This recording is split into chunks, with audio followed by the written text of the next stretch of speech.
Shalom, shalom, July 25th, 2022. Okay, let's get right into it.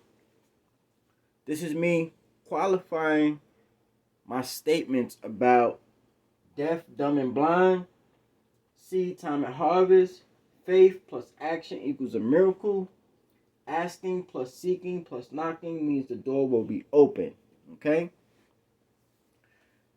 I explained to you the other day that in every instance of a miracle, there was help. Okay? But not every help is good help, and not every help has good intentions. Okay? And we'll see that in some of the other miracles that we'll go over. But the first one I want to go through is Matthew 9:32 and 4. Okay? Matthew chapter 9, verse 32 and 4. As they went out, behold, they brought to him a dumb man possessed with a devil. Now, we have to put this in context. At the time, Satan had caused the people to always be in a perpetual state of disease and bondage, okay? From their action and from their deeds, okay? Maybe they did something in their life that caused them to have this infirmity over the time. And sometimes it was just a attack or generational curse put on the family through the lineage from Satan. So, knowing your lineage, knowing your lineage, he knows what pressure points to put in that family to cause blessings not to come in that family. Okay, but that's another lesson, another time. I just want to deal with the deaf, dumb, and blind situation. We have come forward because the Messiah has defeated the devils in all instances. We have come forward with knowledge.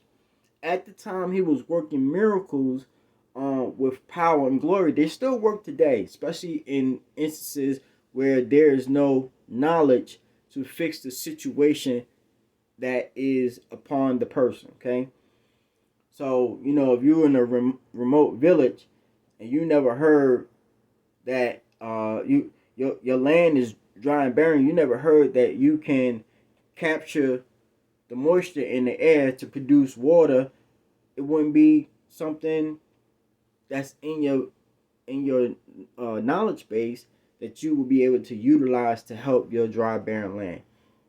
If you never heard that you can close up a heart murmur, you out in a somewhere remote and you never heard this information and this knowledge, that is the time where the Most High will cause miracles to happen.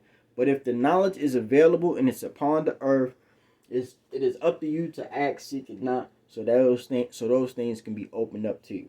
Now, let's get back to it. And when the devil was cast out, the dumb spake, and the multitudes marveled, saying, it was never so seen in Israel. Okay? At that time, they never seen this happen.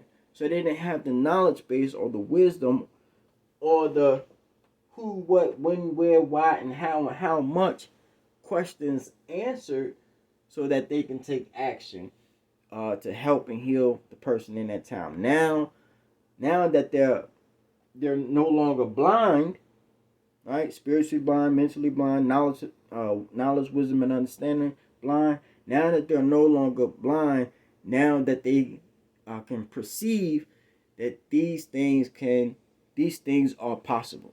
Okay, but we have to pull it forward because the Messiah has already defeated a lot of these. The Messiah has defeated all of Satan's kingdom, so we have to pull it forward now into today's age, where now it's up to you to act, seek, knock, and open, to have faith, to have action, and to see in time so that you can have harvest and miracles. Okay, now it's up to the individuals and those who they secure or to seek to help them find a cure for the ills that they may have in their life. I hope that makes sense. It was a lot of words, but that's where I'm going. That was in Matthew 9:32 and 4. Let's go to Luke. Let's go to Luke 13:10 through 17. And he was teaching, this is the Messiah, and he was teaching in one of the synagogues on the Sabbath. And behold, there was a woman which had a spirit of infirmity 18 years, and was bowed together, and could in no wise lift up herself. Meaning she was a paralytic. She probably was hunched over, couldn't really do much. You see men hunched over like that. I'm telling you, a lot of things come, a lot of certain diseases come from emotional anger. I have to get the right words. I will put that in the description. But if you have bitterness in heart, you never cleanse your heart, you never cleanse your spirit, bitterness in heart, you see people having strokes ASAP. You lonely, you sad, you see people checking out of life because of the loneliness. You see people having Alzheimer's because they don't desire to be here on the earth. They have no purpose, no plan, so they trying to check out. They're trying to check out of their reality. Verse 12. And when Yeshua saw her, he called her to him and said unto her, Woman, thou art loose from thine infirmity. He spoke to the situation. You understand? He spoke to the situation. The speaking, right, is the speaking is in the seeking and also in the knocking.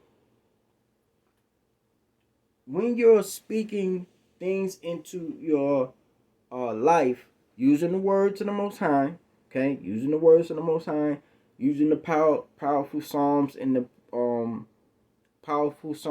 wisdoms in Ecclesiastes and stuff like that, speaking the words, you also have to have the action and the knowledge to seek these things out. You also have to, and you may need help. You may need help.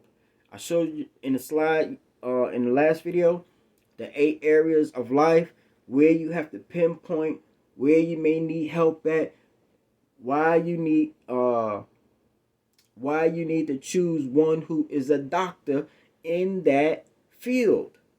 Okay? In the olden times, or in the time of the Messiah, it was called doctors of the law. Okay? But not just the law of right and wrong or good and evil, but also the doctors or the laws of how to cure sicknesses and diseases in those areas of life. Okay. Let's read a little bit more. And he laid his hands on her, and immediately she was made straight and glorified God. What did he do? He did an action. He laid his hands on her. Okay. You have to take the reins and be active in your own healing. And the ruler of the synagogue answered with indignation, because Yeshua had healed on the Sabbath day, and said unto the people, There are 6 days in which men ought to work, and in them therefore one come and be healed, and not on the Sabbath day. He was mad at him for healing him on the Sabbath day. But the answer the Messiah said was, look, you've been working all this time, and yet you are not having enough compassion to heal the things that are broken within your life. Some people get caught up so much in work and so much in one area of life that they become sick in other areas. And that's the time. That's why we set aside a day of rest, so that we can have healing in the areas that we are sick in or lacking thereof. All right. Thank you for your 10 minutes of your time. I hope that helped you. We'll go into some more. Hopefully, give you some more in depth into how to continue to walk in a perpetual state of miracles. All right? Shalom.